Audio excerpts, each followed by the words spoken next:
ابھی قرارداد کی سیاہی خشک بھی نہ ہونے پائی تھی کہ امریکہ نے مزید ڈرون حملے کر دیے۔ وزیر اعظم گیلانی نے متعدد بار پارلیمنٹ سے اپنے خطاب میں یقین کے ساتھ یہ کہا تھا کہ باراک اوباما کے صدر منتخب ہوتے ہی ڈرون حملوں کا سلسلہ رک جائے گا، جبکہ ڈرون حملوں میں 4 گنا اضافہ دیکھنے میں آیا۔ القاعدہ کے خاتمے کے لیے اوباما اور بش انتظامیہ کی پالیسیوں میں نمایاں فرق نہیں ہے، سوائے اس کے کہ اوباما انتظامیہ عراق کے بجائے افغانستان پر اپنی پوری توجہ مرکوز کیے ہوئے ہیں، اور اب پاکستان دہشت گردی کے خلاف جنگ میں اوباما انتظامیہ کے لیے سر فہرست ہے۔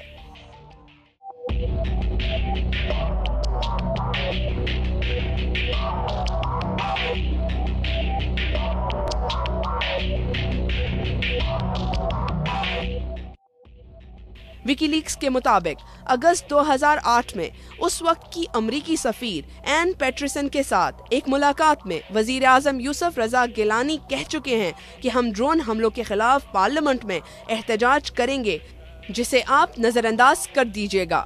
مجھے اس بات سے کوئی غرض نہیں کہ مطلوبہ دہشت گرد کو ٹھکانے لگاتے ہوئے اور کتنے عام لوگ مارے جاتے ہیں۔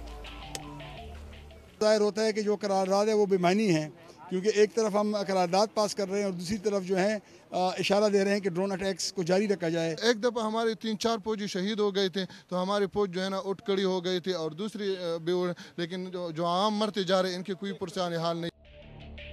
بعض مبصرین کا کہنا ہے کہ ڈرون حملوں کے لیے معلومات حکومت پاکستان خود امریکہ کو فراہم کرتی ہے، تاہم بہت سے ایسے نیٹ ورک امریکہ نے خود بھی بنائے ہیں جو خفیہ معلومات امریکہ کو فراہم کرتے ہیں، جن کی مدد سے وہ اپنے اہداف حاصل کرتا ہے۔ ان ڈرون حملوں کے جواب میں دہشت گردوں نے ہمیشہ پاکستانی فورسز کو نشانہ بنایا۔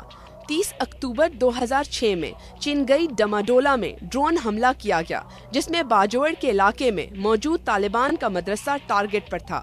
مقامی لوگوں کا کہنا تھا کہ جس وقت مدرسے پر حملہ ہوا اس وقت مقامی بچے عید الفطر کی چھٹی منا رہے تھے۔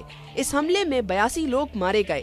شروع میں یہ اطلاع دی گئی کہ اس مدرسے پر پاک فوج کے 3 گن شپ ہیلی کاپٹر سے حملہ کیا گیا، مگر مقامی لوگوں کے بقول یہ میزائل حملہ تھا، تاہم اس حملے کی ذمہ داری پاک فوج نے قبول کی۔ پاکستان تحریک انصاف کے سربراہ عمران خان، سابق director general ISI general retire Hamid Gul اور مقامی باشندے سردار عزیز نے ڈرون حملوں کے خلاف لاہور ہائی کورٹ میں پٹیشن دائر کی۔ پٹیشن میں یہ موقف اختیار کیا گیا تھا کہ ڈرون حملے پاکستان کی سالمیت اور خود مختاری کے خلاف ہیں۔ لاہور ہائی کورٹ نے حکومت کو حکم دیا کہ فوراً ان حملوں کو روکا جائے۔ ان حملوں کو روکنے کی ذمہ داری افواج پاکستان کی ہے۔ فضائیہ کے سربراہ کے مطابق اگر حکومت حکم دے تو وہ ڈرون گرانے کی صلاحیت رکھتے ہیں۔ سوال یہ ہے کہ ملکی سرحدوں کی حفاظت کے لیے فضائیہ کے سربراہ کو حکومت سے پوچھنا پڑے گا۔ پاکستانی افواج کو امریکہ جیسی سپر پاور سے خوف ہے کہ امریکی ڈرون مار گرایا گیا تو پاکستان کو اس سنگین نتائج کا سامنا کرنا پڑے گا۔ امن جرگہ پر حالیہ ڈرون حملے کے بعد کور کمانڈروں کے اجلاس کے بعد ISPR کے بیان میں ڈرون حملے کو انسانی حقوق کی خلاف ورزی قرار دیا گیا۔ مشرف دور میں کیے گئے وہ معاہدے جن کے بنا پر امریکہ کو پاکستان میں فضائی اڈے بھی دیے گئے ڈرون حملوں کی ضمانت ہیں۔ That in case there is another drone attack, we will take the issue to the United Nations. And if this still does not stop the drone attacks, then we should review the facilities for transit that we have provided to our American friends for passing through the territory of Pakistan. دفاعی تجزیہ کاروں کے مطابق دوسری جنگ عظیم کے بعد بھی دنیا میں کسی نہ کسی شکل میں جنگ جاری ہے۔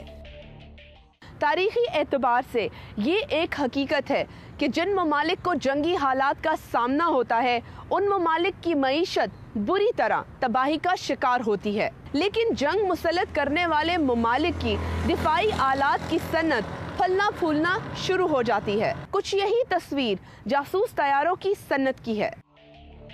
اسپیس وارڈ نامی ایک ادارے کی اعداد و شمار کے مطابق سن 2010 میں ڈرون ٹیکنالوجی کی مارکیٹ اور اس کی مانگ میں اتنا اضافہ ہوا ہے کہ اس کا مارکیٹ تخمینہ 5 ارب 50 کروڑ ڈالر سے زیادہ کا لگایا گیا ہے۔ ڈرون ٹیکنالوجی کی مارکیٹ میں سب سے زیادہ حصہ امریکہ کا ہے، جبکہ اسرائیل کے پاس بھی اپنی ٹیکنالوجی ہے۔ اور یہ ملک ڈرون طیاروں کو برآمد کرنے والا ملک بن چکا ہے۔ چین، جاپان، ساؤتھ کوریا اور بھارت ڈرون ٹیکنالوجی کے حصول کی دوڑ میں پوری طرح شریک ہو چکے ہیں۔ دہشت گردی کی جنگ کے بعد سے اس صنعت کے پھیلاؤ میں سینکڑوں معصوم زندگیوں کا خاتمہ ہے۔